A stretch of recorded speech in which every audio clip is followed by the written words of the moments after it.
Welcome to the Swinging Lights. If you missed last episode, you need to get back there and give it a listen. It was with my good friend Thomas Yanko.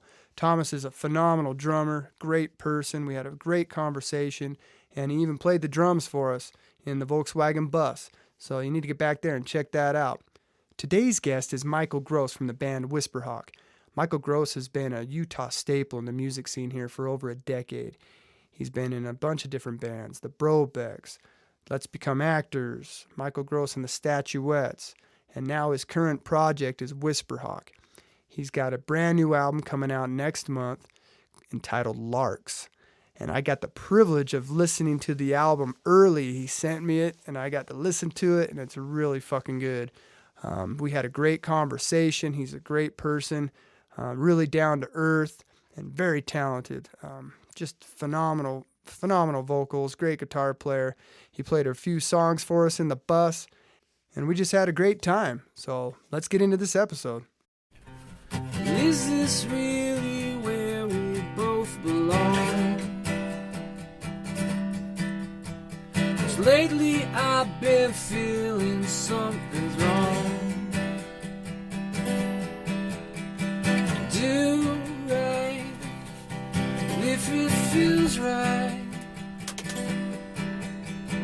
Do right if it feels right. On and on we go. It don't mean much at all. The hardest thing I've ever had to do is put myself aside and have to choose.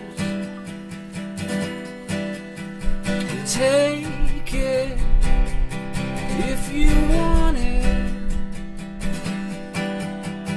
Take it if you want it. On and on we go. It don't mean much at all.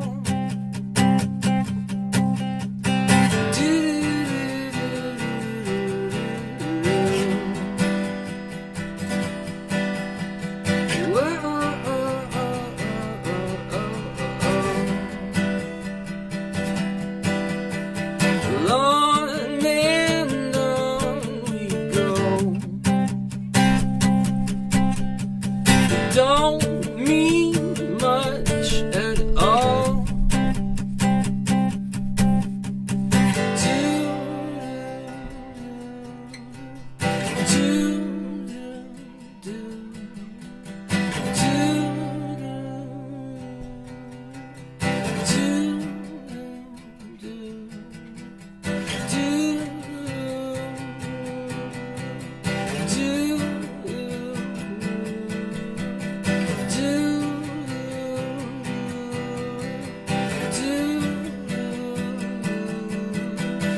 I'm just hoping to come out alive.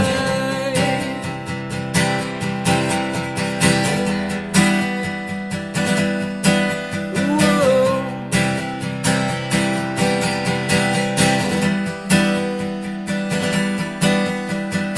On and on we go. It don't mean much at all. Well, I'm just hoping to come out alive.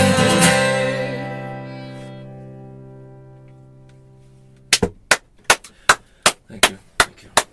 God, I love this. This is awesome. Thanks, man. Nice. All right, man. Here with Michael Gross from Whisperhawk. That's the current project, yeah. Yeah, I've been in a few, but this is my current one, Whisperhawk. Thanks for having me. Yeah, man.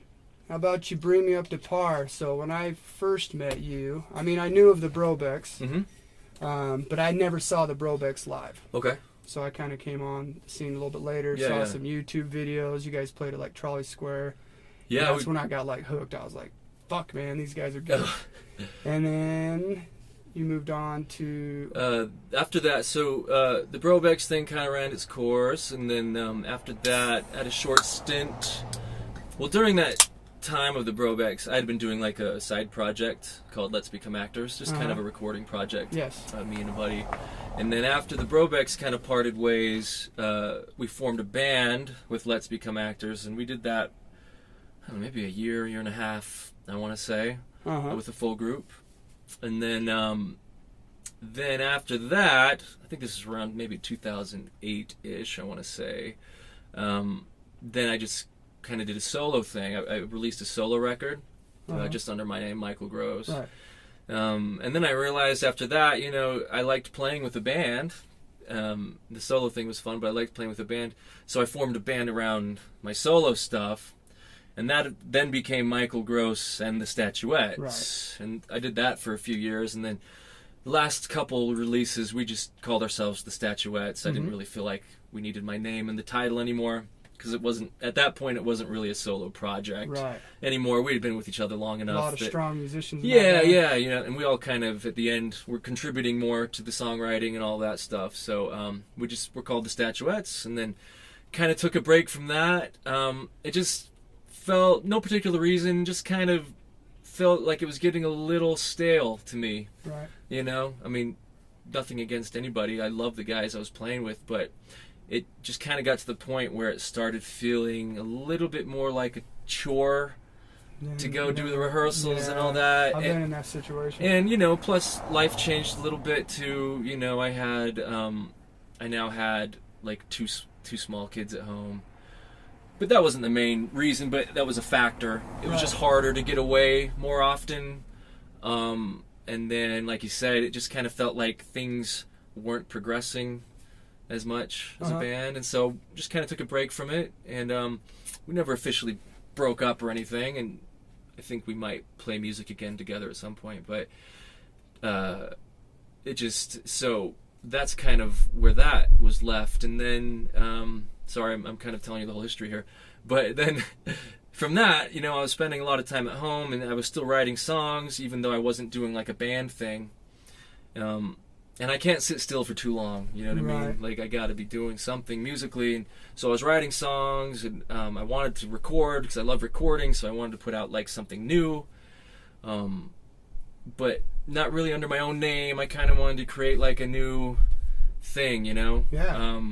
Start fresh, something and that idea excited me. Right. It kind of got the juices flowing again, and I was excited about, like, playing music again. And so that's what became Whisperhawk, and cool. I've been doing that for like the last year. It's a fucking cool name. Year and a half. Thanks, man. Thanks. Like it's if you ever tried naming a band, it's really hard to find a name that's not taken already. Right. Like I thought of like other names before Whisperhawk, and like they're all taken by a lot of people usually. And so, but anyway, I dig the name, and so that's kind of what I've been performing under. For the past year and a half, kind of a solo thing again. Kind of circled back around to doing a solo thing, but well, it's tough. I mean, I've been in a lot of bands over the years, and I think it's hard to get that many people that are actually on the same page and are like all in, right? Because it takes a certain level of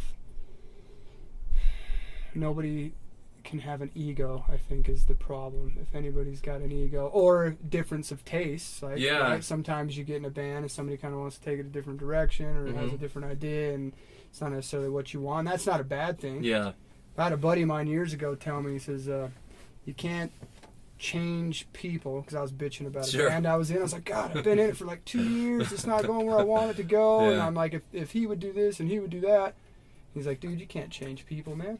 But you can change who you surround yourself with. So if you don't like that project, get out and start something new. And you're just like, but I put so much time and energy in this one. He's like, it's all a learning process. Like, move on, man. Like, do something else. So by doing it on your own, which a lot of people are doing these days, I think it takes a lot of that shit out of the equation. Like, you're either running the show or you're having to find a whole group of people that are going to be on the same train, and that's a nightmare, man. It can take a long time. It can. It, like you say, there's pros and cons to both things. Mm-hmm. Like, there's certain things about doing everything yourself that is really liberating, you know, to have the freedom to do things exactly how you want them. Exactly.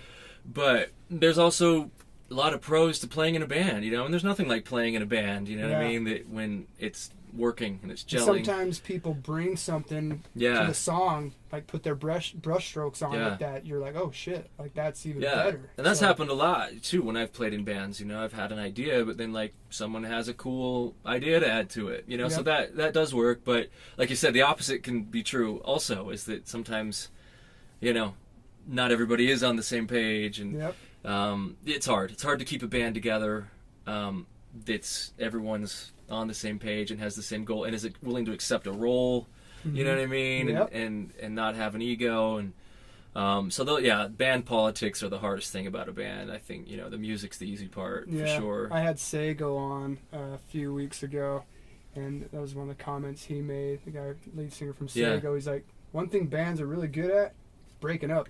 He's like, if people could just stay together long enough, like, shit will happen. It's just, you know, it's human beings, man. It's human beings, and you're trying to manage human beings, and just unfortunately people have their own ideas and agendas and own thoughts and stuff they want to do, and you can't make somebody, you know, not at all, make somebody do something.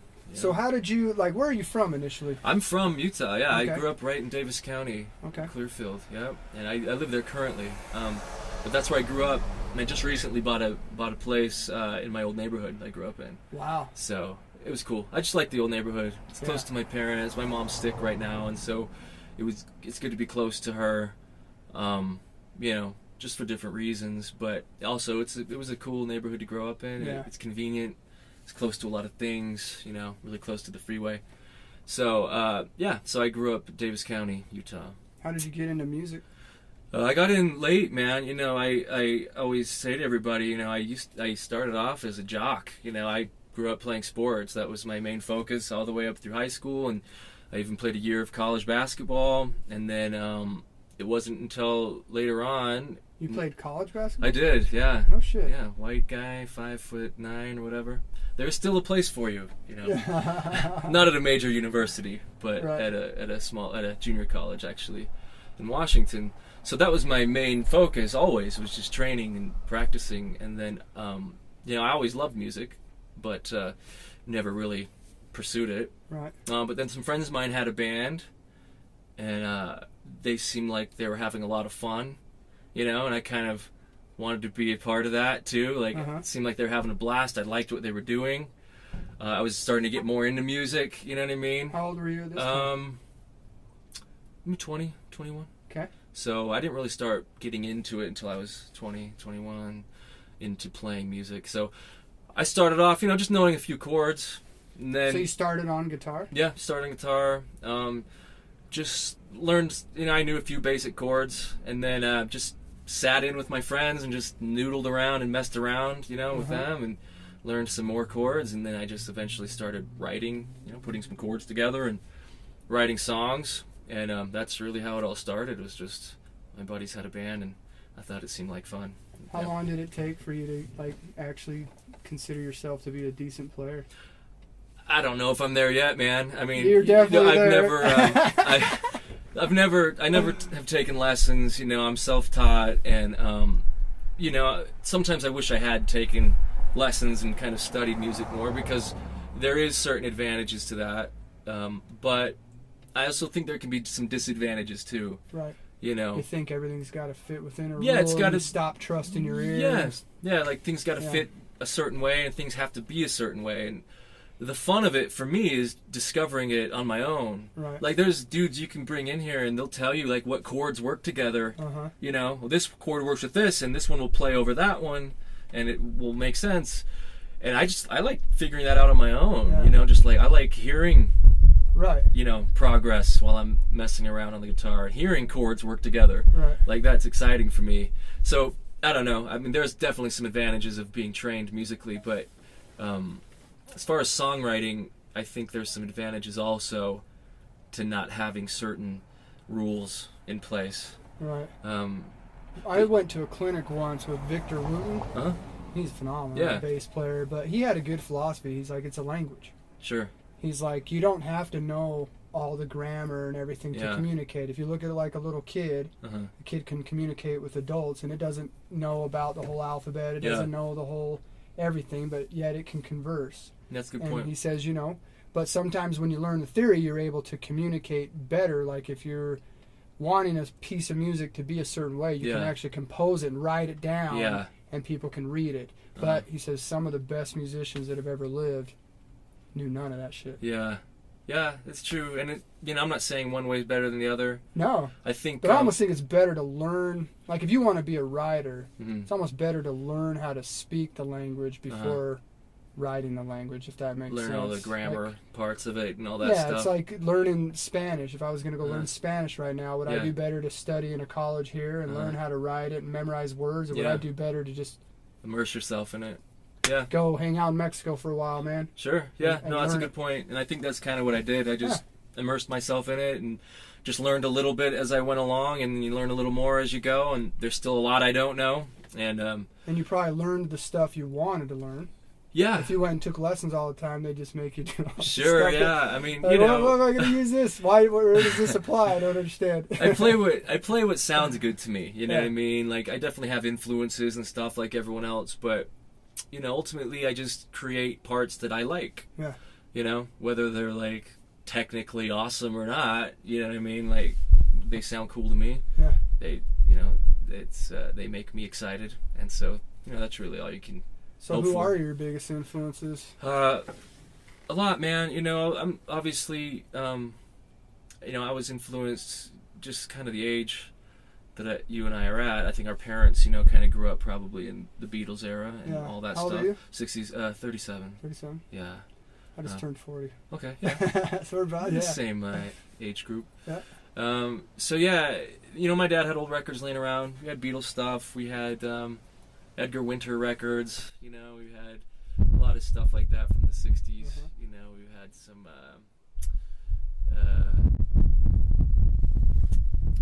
oh yeah, let's do that. Pick up any wind Yeah. noise. I did Oh, that sure. last episode. No, I feel good like call, a man. jackass. No, you're cool.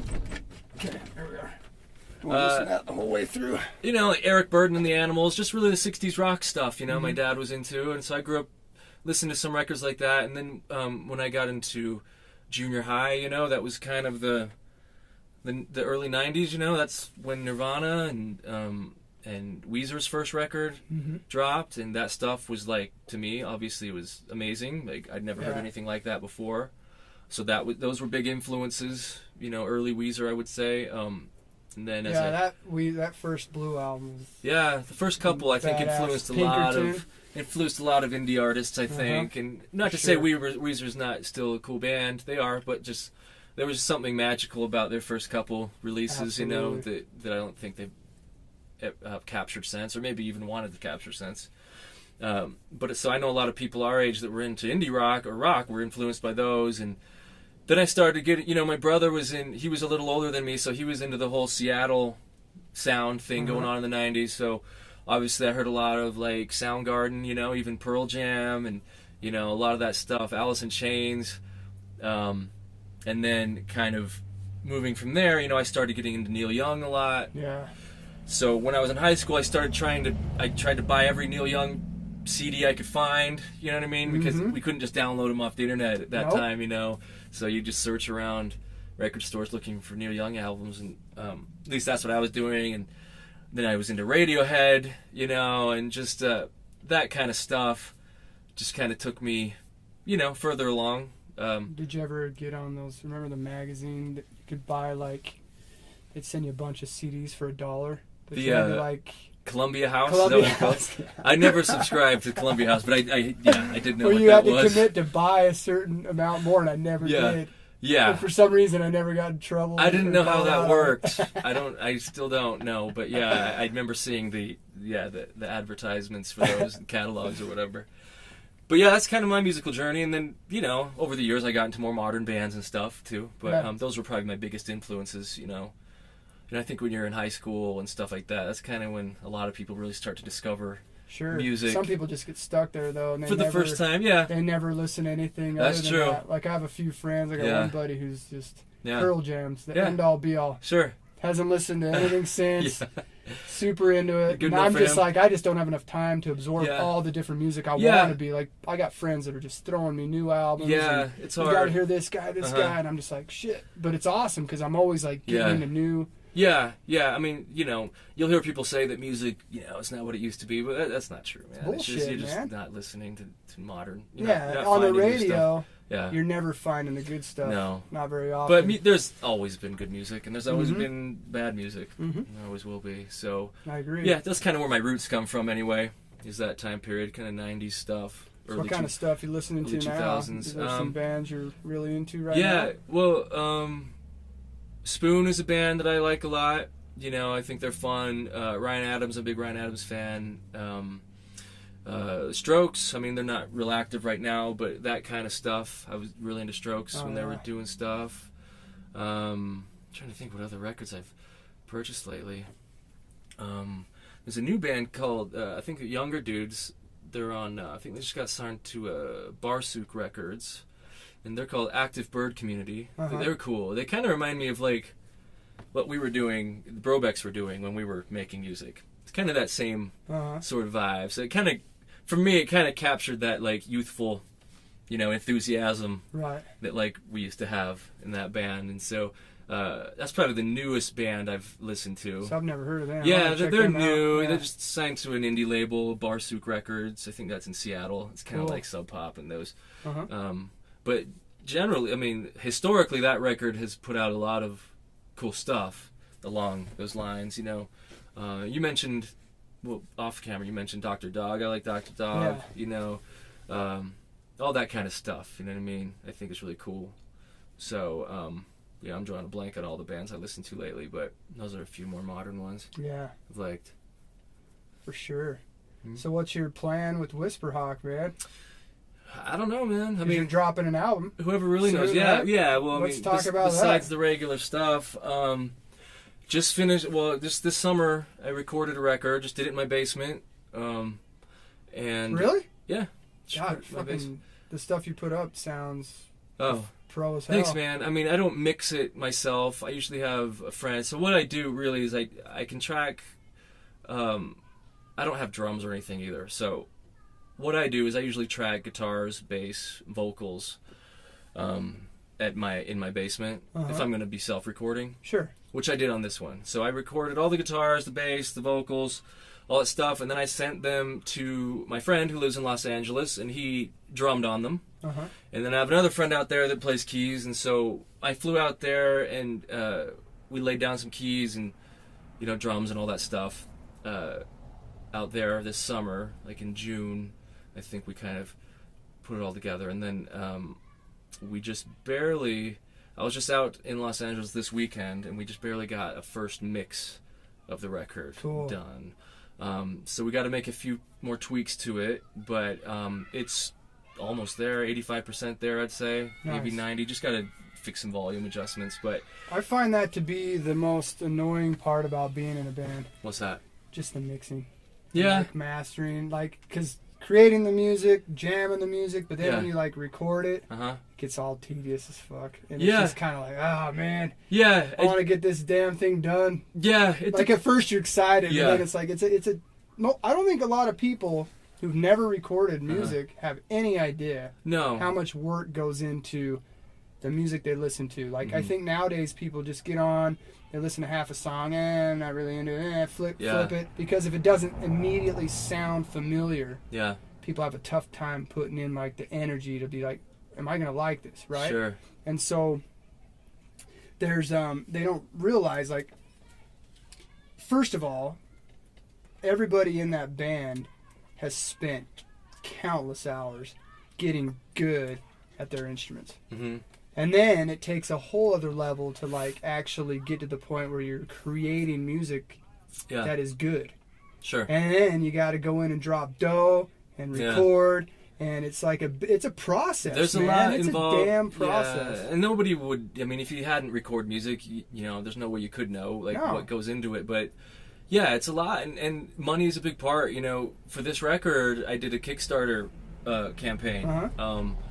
Just for those reasons, you know what I mean? Right. It's just like, it's hard for an independent musician, and we're doing it on the cheap, you know what I mean? We're doing everything we can to make it cost effective and cheap, but it's hard to drop a couple grand even. Right. When you're self-funding it, that's a lot of money to an independent musician, and to most working people, just dropping a couple grand, that's not really in the budget all the time. Yeah, especially you're married with kids, and you're like, Sure. this money could go towards getting the kids some new clothes. And stuff, I'm gonna make some art. Yeah, so you got to, you got to balance that stuff out. Luckily, and gratefully, I've had enough people that were willing to support the project, and I tried not to shoot too high. I tried not to ask too much of people, because I don't mind ponying up some of my own money, and also to keep costs low. I mean, I recorded it myself with the help of friends who were doing it on the cheap, you know what I mean? So I tried everything I could to make a good product, but also make it cost effective, and thankfully there was enough people that contributed to the fundraiser to help make the funding possible. That couple grand that I just didn't have on my own, and maybe eventually I could have. Didn't you send out a bunch of fun gifts to people that donated? Yeah, that's kind of the idea with it, is that, you offer people, so it's not just like a give me money, it's, right. You offer stuff in return, like exclusive stuff, and, there was like, one of the options was write a song for people, and I thought, oh, maybe one person will want this, because it was like a couple $100 for that. And I had like 5 people want me to write a song for them. Oh, really? I was like, well, okay, cool.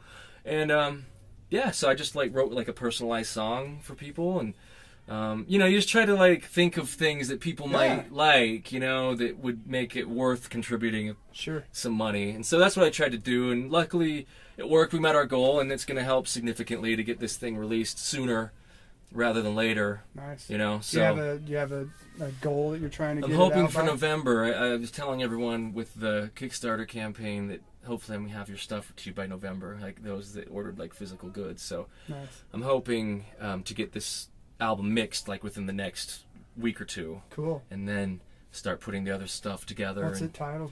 Larks. That's Nice. what it's called. Most of the titles of the song, of the album, and the album itself, were things that were in the room as I was recording. So a lot of the names don't really have much to do with the song itself, because rather than like spin around forever trying to think of titles, I just thought, oh, what does it say on my amp, oh, it's this, I'll call it that, stuff like that. So there are a couple songs named after this old Supro amp of my dad's that he has, and then just some other various things laying around the room. And Larks is actually is a cigar box that my grandmother gave me years ago. It's an old cigar box. It was called Carina Larks, is what it's called. And so, yeah, that box was in there the whole time I was recording, and and I'm really fond of my grandmother. We were close, and so I thought it was kind of significant too, just to have that there, and then call it after that. Just that's cool. Little item that is significant to me. Yeah. And it kind of works, I guess, with the bird theme. The whole Whisperhawk absolutely. deal. So anyway, just different reasons, I guess, that it worked. So is your dad still into music? Not really. He likes to jam just for fun. He has a drum set in his basement, and he'll jam on that, and he'll he has a guitar, and I've been using his amp for a long time, so I think he's drumming more lately.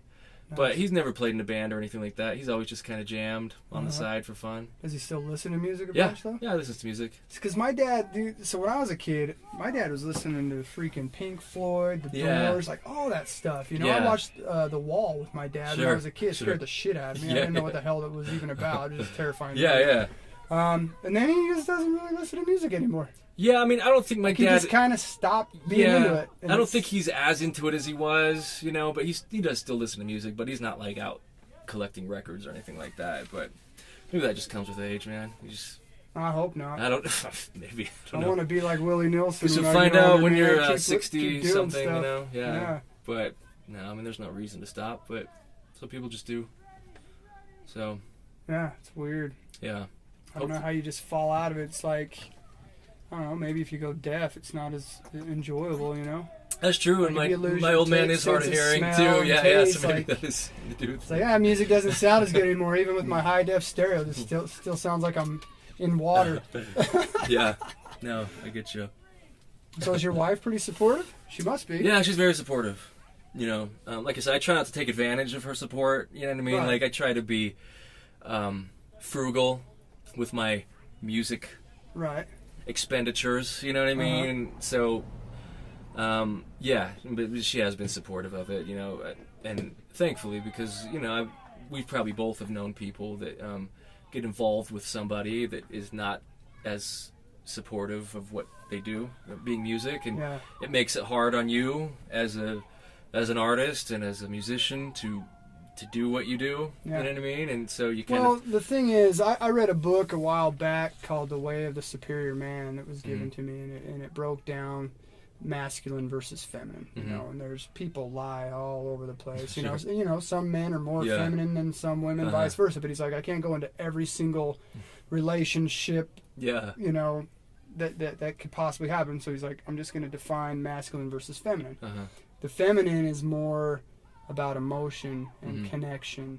That's why, you know, typically the feminine wants to have the family, the kids, and everything else. The masculine, that's not the most important thing. The most important thing is to follow the passion. Yeah. So, if you're allowed to follow your passion, you will be happier, and you will actually be able to give your full self to the feminine. As a masculine man, if you don't do that and you let the feminine talk you out of it or nag you to the point where you don't do it anymore, you're going to walk around with a grudge. You're going to be upset all the time. You're not going to give your full self to anybody because you're never going to be truly happy because you're not following your passion. And then what? Those relationships get sterile as fuck, man. Yeah, and you know, and I'm sure it can go either way in relationships. You know what I mean?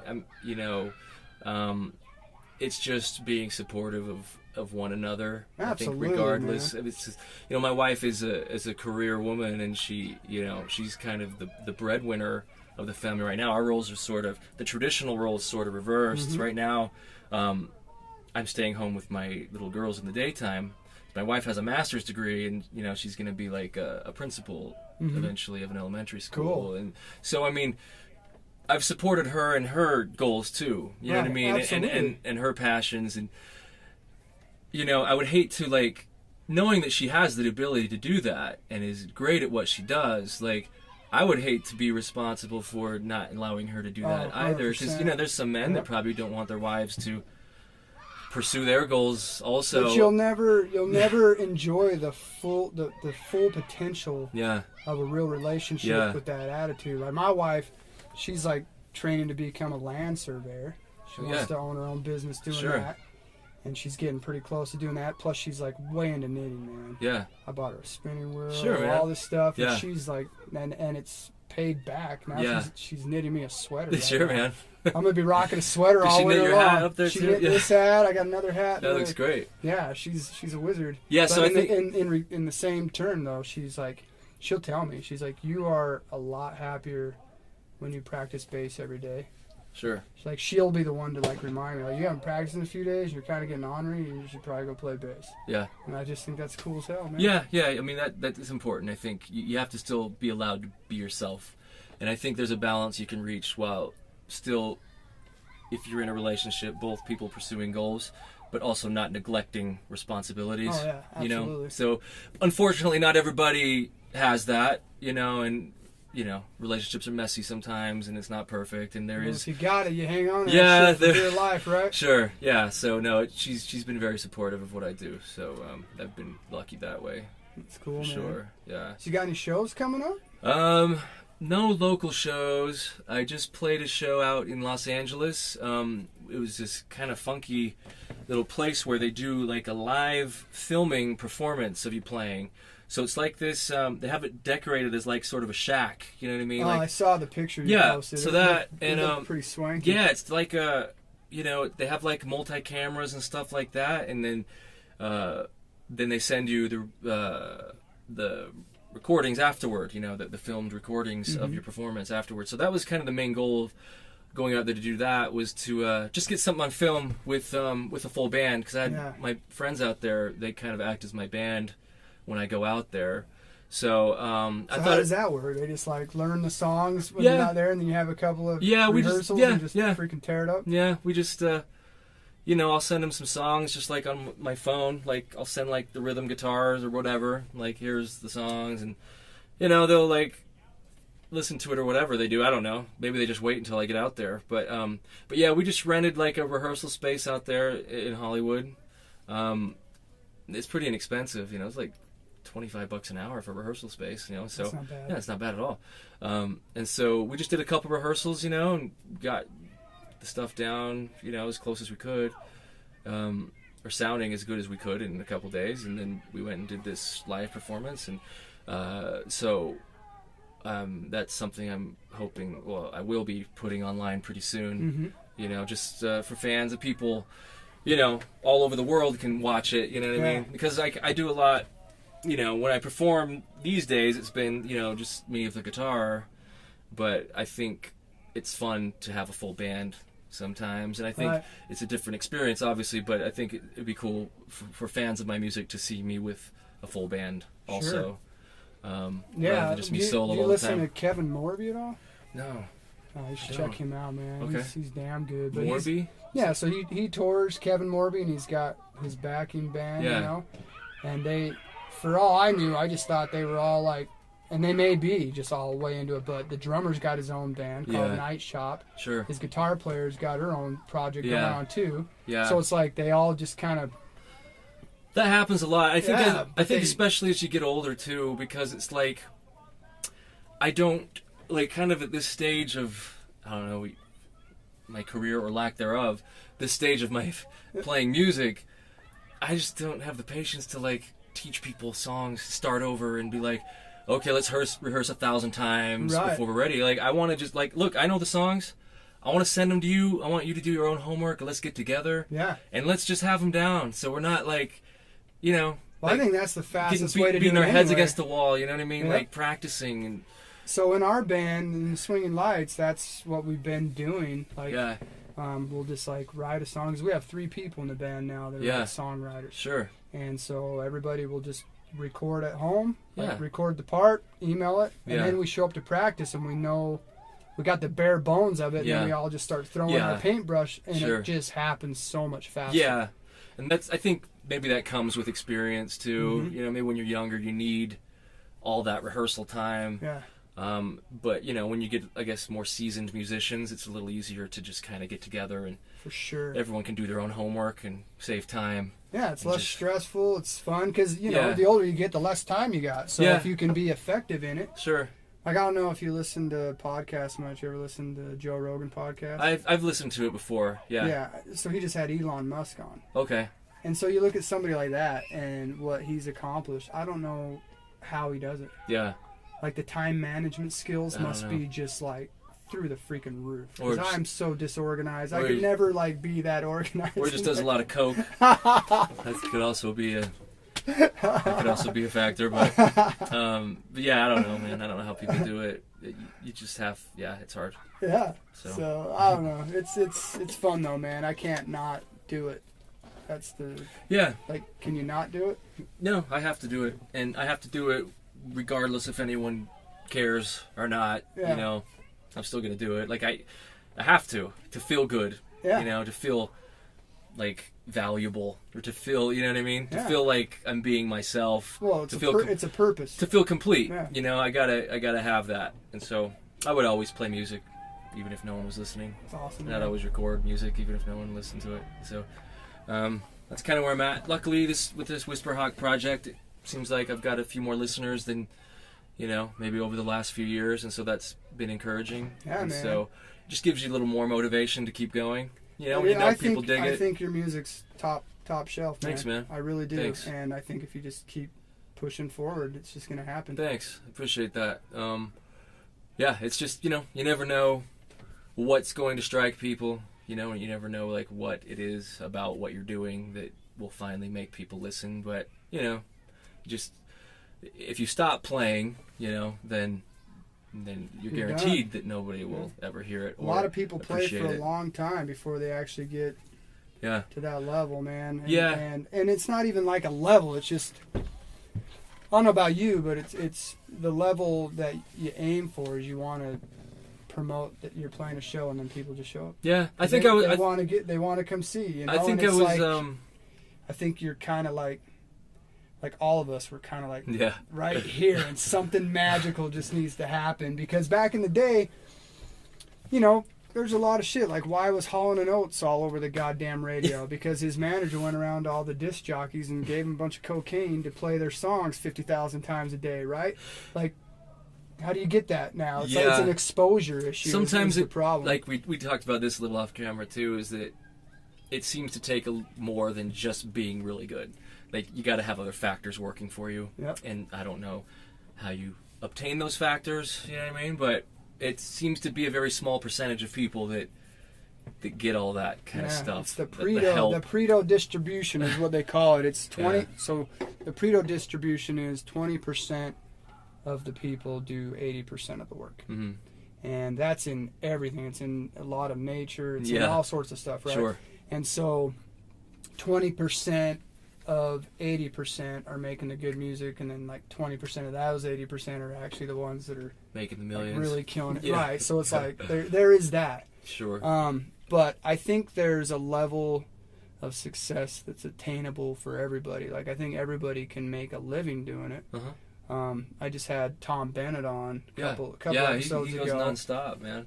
He just plays like 330 shows a year, man. Yeah. But he's just by himself, one-man band. He has a fiddle player that plays with him once in a while, but he just like books everything. Mm-hmm. So he's making money.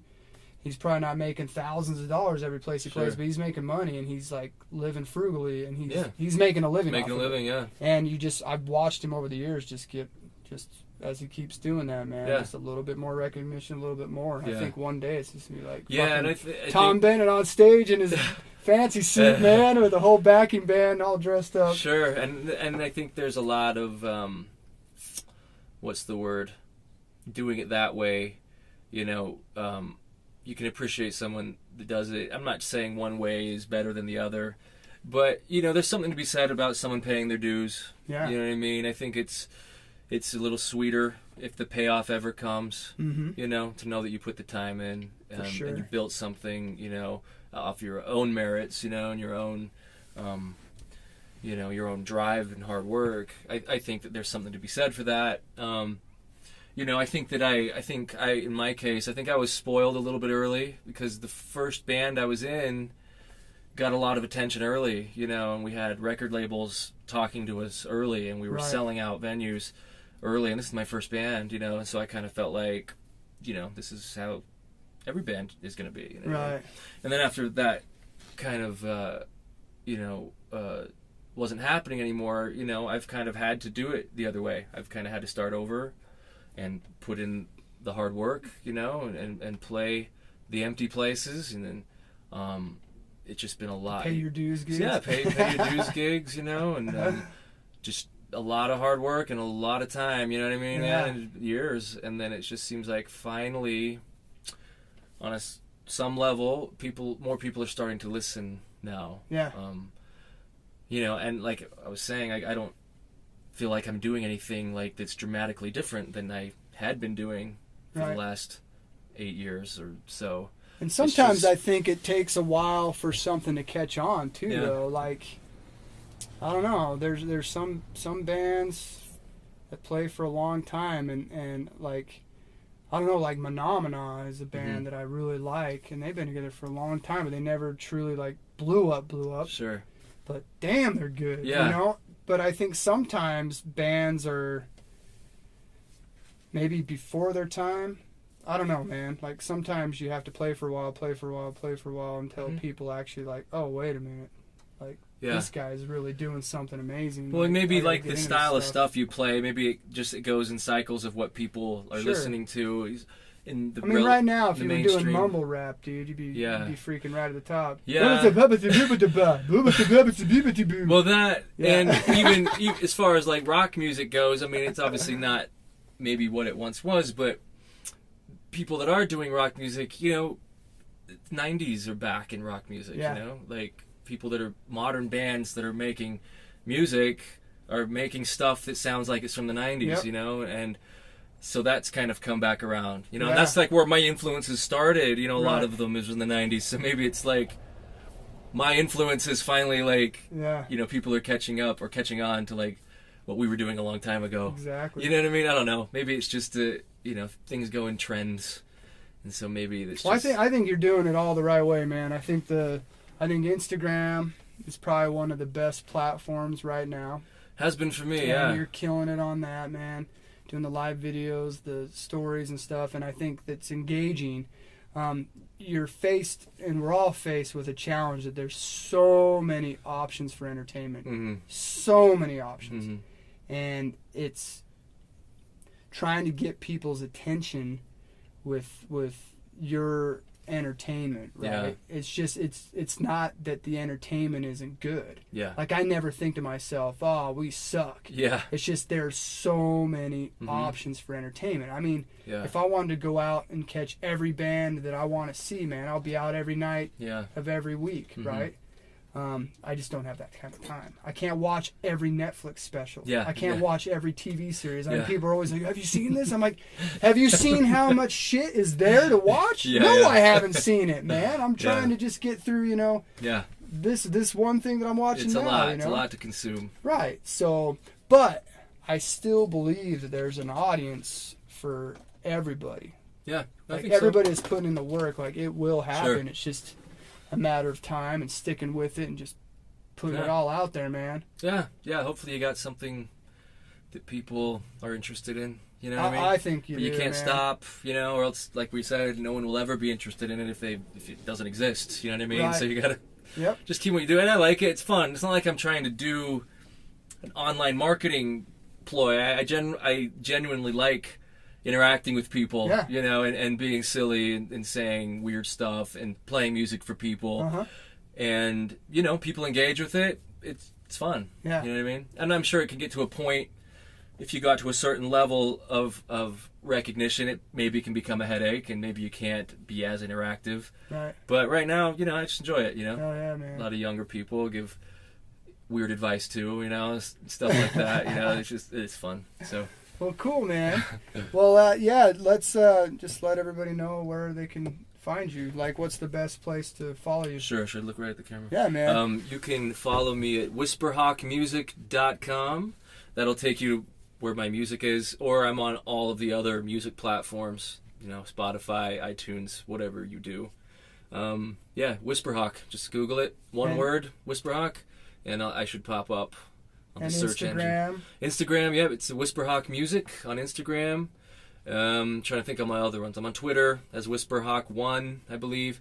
And I've got, on YouTube, I've got some videos and stuff at Whisperhawk, I think, just /Whisperhawk. So if you Google search Whisperhawk, It'll it should come bring up yeah. everything. So And just, I'll definitely, I Yeah. have a page Yeah. on the Swinging Lights Sure. podcast, and I'll put all the links up Great, there man. too. So, yeah, that'd be cool. yeah, right on. You want to take us out with a song, man? Would, yeah. Okay. Let me think about what do I want to do here. I brought a note of like some possible songs I might want to play. Let's try one off the new record. Due out in hopefully November. What's this one called? This is called Maybe It's the Pills.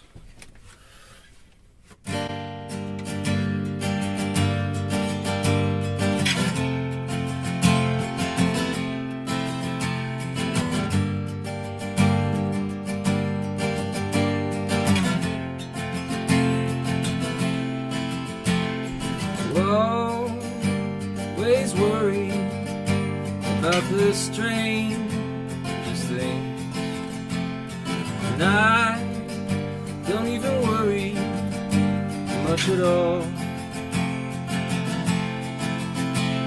Well, maybe it's the pills that will allow me to feel, or maybe I can never feel anything at all. Oh, oh, Oh, oh, oh, oh. One day we'll know what all the sorrow is for, that our human brains just won't allow.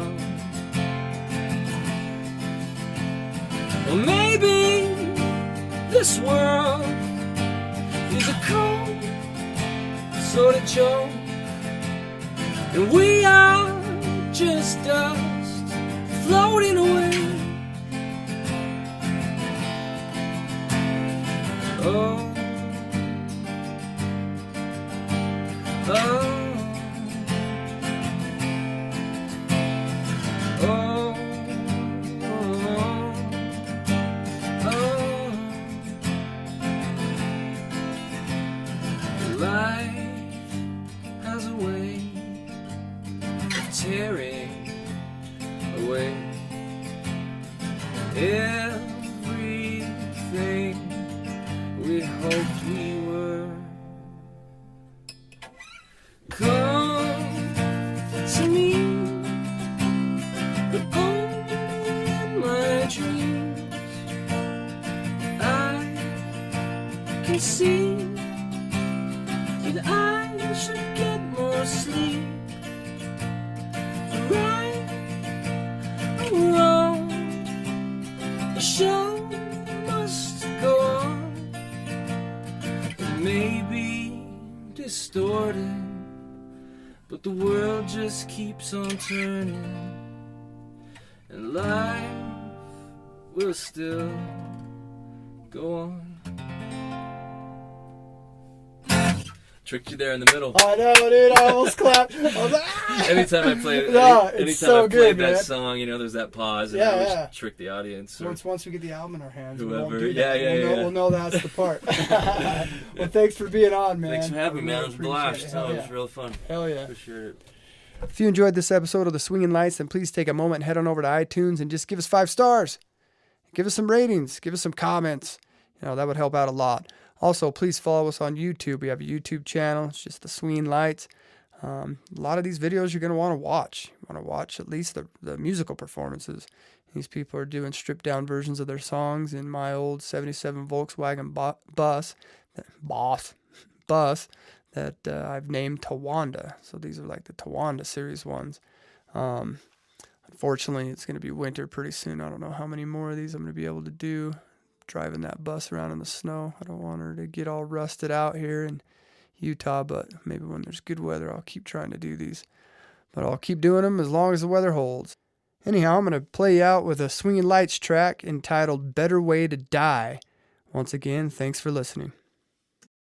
I want to roll you up, smoke you out. I want to hold your hand, shut your mouth. It's a beautiful day, the skyline is right. Let's watch some trees fade away as the day turns to night. I hope we don't burn it down to the ground. I hope what we build will always be around. Take time to play, get on the ground, look them in the eye. It's time to mess around.